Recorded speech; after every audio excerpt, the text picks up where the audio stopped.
Is there a fun variation of Dominion out there that's still unexplored and unimplemented? So, it is possible Dominion was fundamentally flawed. If I was to describe the problem with Dominion, it was really fun for the first 5 games, and then it got stale very, very fast, and it just wasn't interesting after that. But one question I've always wondered about Dominion and Twisted Treeline specifically is if we'd used ARAM balance for those modes, would they have been good?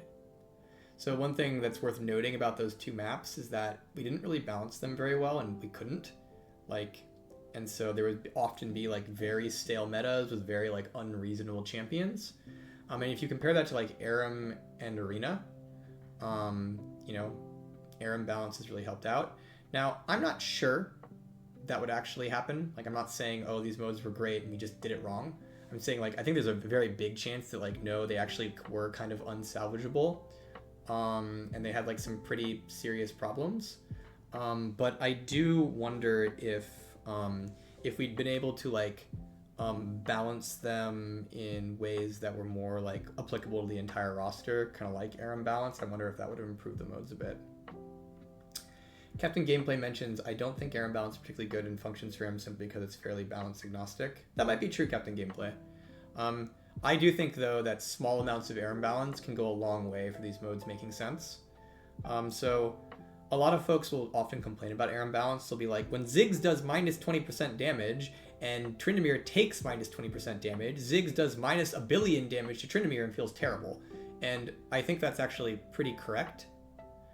But I think in smaller amounts, like minus 5%, minus 10%, those types of mods can go a long way towards making the entire mode feel better given its inconsistencies.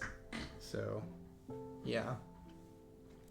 Captain Ghibli mentions Dominion and Nexus splits and Twisted Treeline recover from second class issues where they're still too close to Chlorisar and just feel less supported no matter what. And that might be true. Another thing I've always wondered about Twisted Treeline is I wonder if it had been 6v6. No joke. I do wonder if Twisted Treeline was hey, here's a bunch of lanes and there's 2 to 3 people in them, and there's 1 to 2 people in the jungle, and there's just a shit ton of champions on a very small map.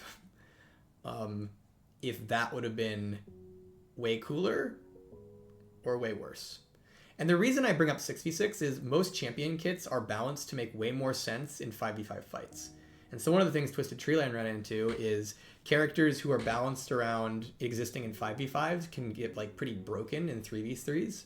Because it's the tools we give Darius to survive with 5v5 are actually start getting oppressive if he's just always 3v3ing you or less.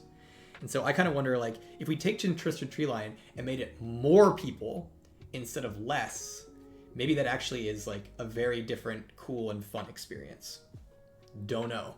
Might have been bad. But it's a musing I have as well. Wasn't there a game mode called Hexakill, which was 6v6? Yes. But I don't think Hexakill is all that interesting on Summoner's Rift, because you're already playing 5v5. Who cares? Big deal. There's one more character.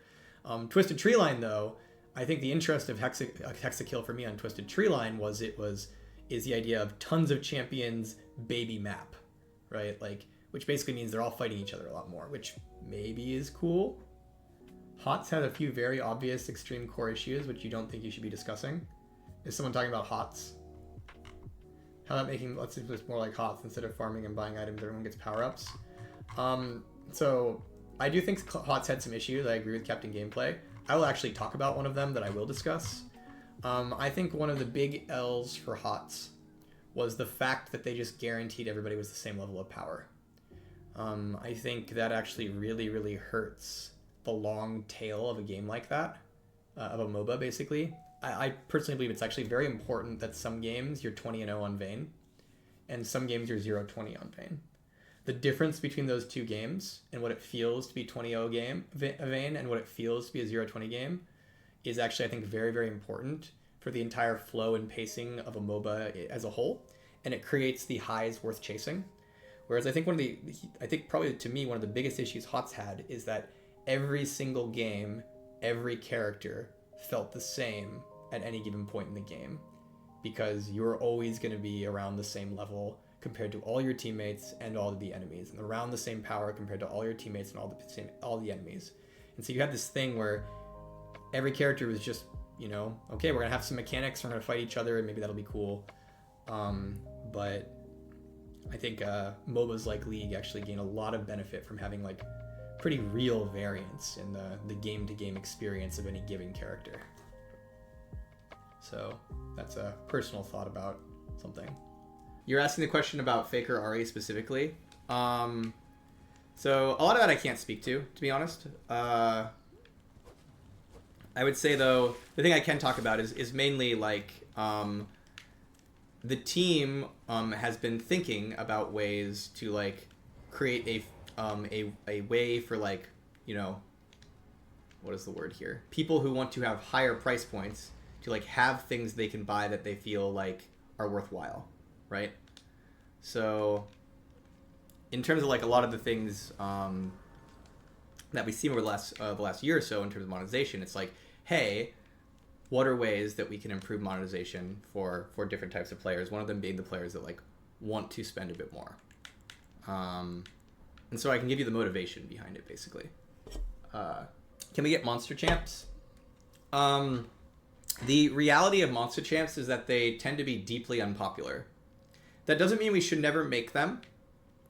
But it's kind of a thing where I'll give you an example in terms of skins, actually. I like this example quite a bit. Okay, so let me give you an example in terms of skins, actually, in regards to like, why don't you make monster champs, stuff like that. So something we often hear when we make skins is people are like, Riot is so greedy.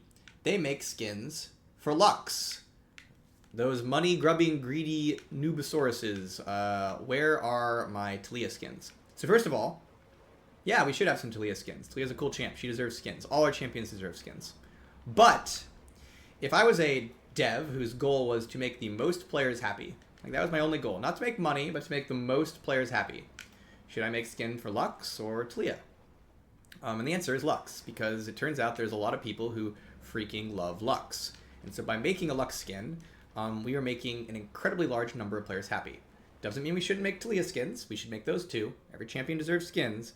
But when you make a skin for a very popular character, you are making a lot of people happy. That's how that works. And so similarly with champions, it's like one of the problems with making monsters all the time is that most of our players do not like monsters. Doesn't mean we should never make monsters. No, we should definitely make some monsters. A character like Kha'Zix is really cool, right? Like you've got some cool monsters in the game, and like, you know, monstrous characters are a different type of theme that a certain type of player will really enjoy, right? Not just Kha'Zix, but like characters like Urgot and stuff like that, right? But on the flip side of things, you have to account for the fact that like most of our players, that's not what they're looking for. And so it actually just doesn't make a lot of sense to make a ton of monsters. We should make one every once in a while, but making them all the time is actually would be like, honestly, just kind of ignoring what our players like.